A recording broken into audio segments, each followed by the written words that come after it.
Hinspian presents.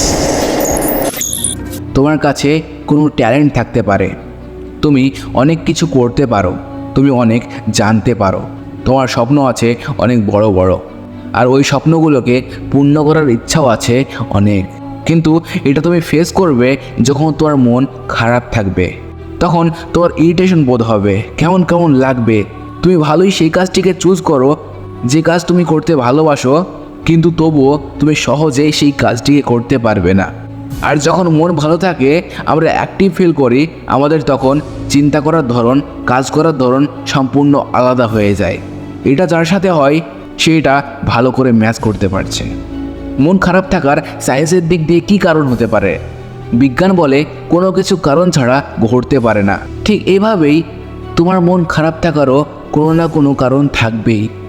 যেমন তোমার স্বপ্ন নিয়ে, তোমার লক্ষ্য নিয়ে, তোমার চাহিদা নিয়ে তুমি দুশ্চিন্তা থাকো, কিংবা কারোর কথাতে তোমার মন খারাপ থাকে।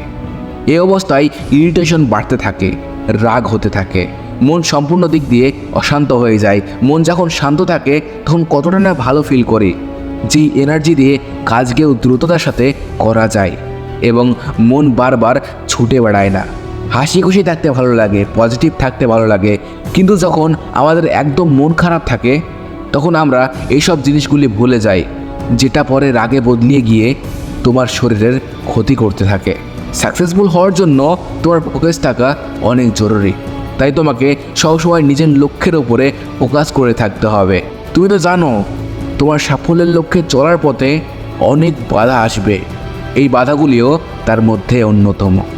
তাই তোমাকে সবসময় এই বাধাগুলি থেকে বেঁচে থাকার চেষ্টা করতে হবে। জানি এটা তোমার জন্য অনেক কঠিন হবে, কিন্তু তোমাকে চেষ্টা করতে হবে সবসময় তোমার লক্ষ্যের পথে কাজ করার জন্য। কারণ এই কনসিস্টেন্সি জিনিসটাই তোমাকে একদিন অনেক বড় করে তুলবে।